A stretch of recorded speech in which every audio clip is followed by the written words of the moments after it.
Hello, my beautiful souls. Welcome sa ating tarot reading session. Keep in mind, it's a general reading. It may resonate or it may not. Kunin nyo na lang po kung para sa inyo and leave the rest.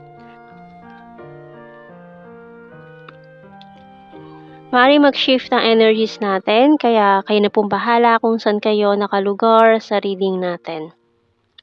Uy.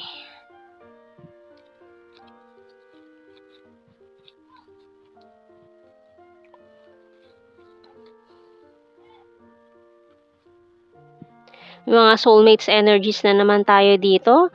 Nag-walk away from the past, na naghahangad ng new start, new commitment. May mga nag-move on na from this connection, giving yourself time to heal. Pero kung ito ay isang spiritual connection or a soulmate energy or twin flame. So, hindi na naman natin to maiiwasan.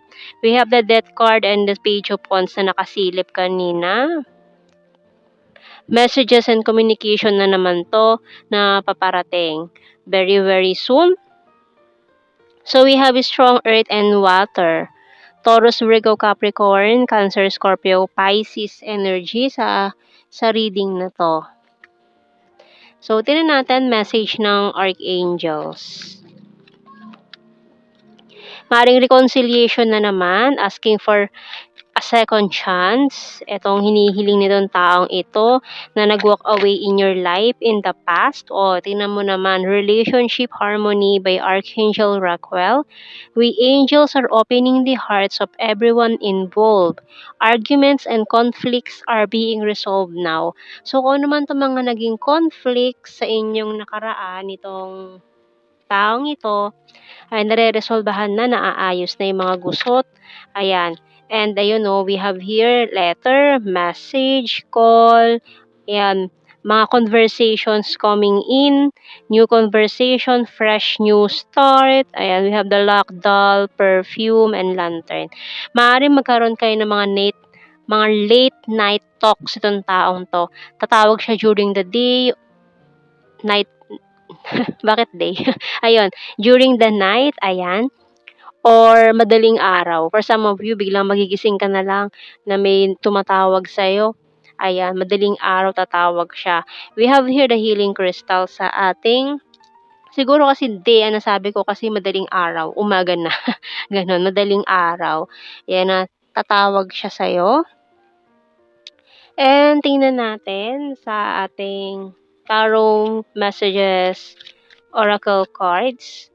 Crying over you, feeling lost. So for some of you, may mga iiyak pa during the call. Parang heart-to-heart talk with this person ang mangyayari. May mga iyakan pang magaganap sa usapan na yun. You're so sweet and caring. Letting you go, walking away. I love your humor. I want to surprise you. And it's a surprise call. You're my strength. I'm so in love with you and I'll start to save money.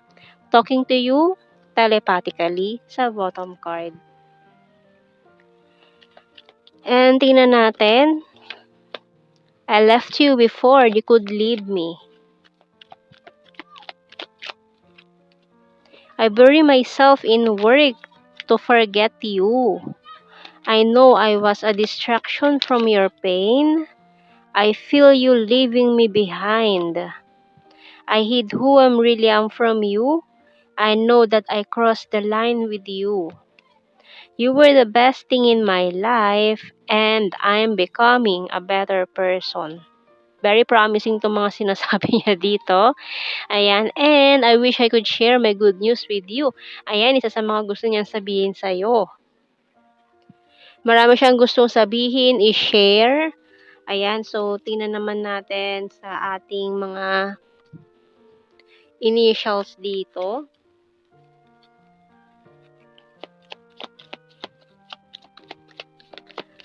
Masyadong madrama itong mga usapang ito. Very emotional.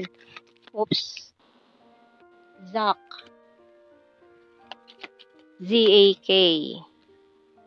H. X. P. V.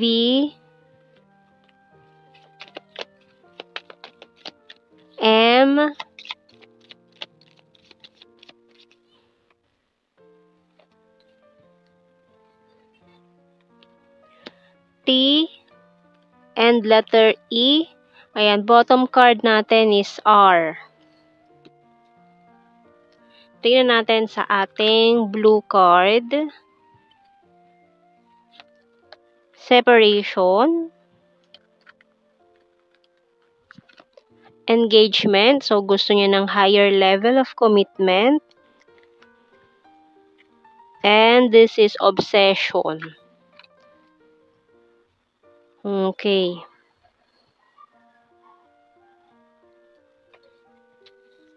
So, ngayong October, ayan, magi-start na naman ang mga conversation. May mga paramdam na naman na magaganap. Ayan. Bago Halloween. Ayan. May mga magpaparamdam na naman po. So, this is start up a new conversation with this person na maaaring your twin flame or soulmate. Ayan.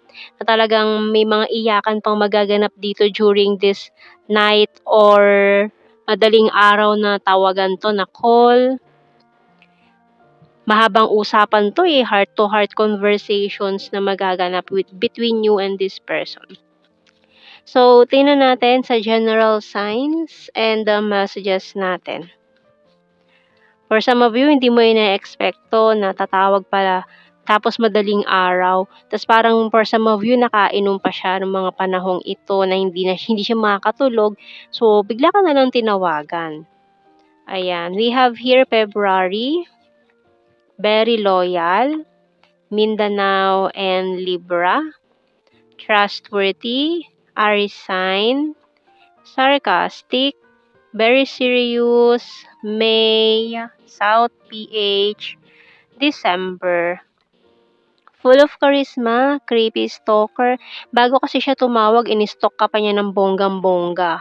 We have Cup, Water sign, Cancer, Scorpio, Pisces, Divine Feminine, Luzon, intelligent, skin tag, beautiful, and very, very soon.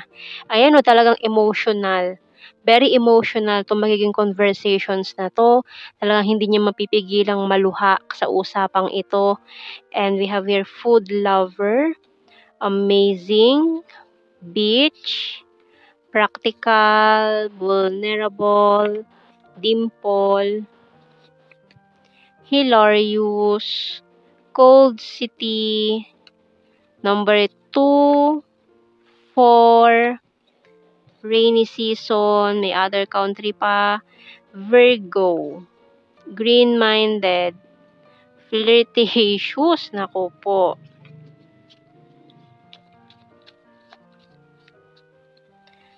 Party animal, private person, ex-lover, mga nagkaroon ng karmic relationship, need more signs. Okay, March,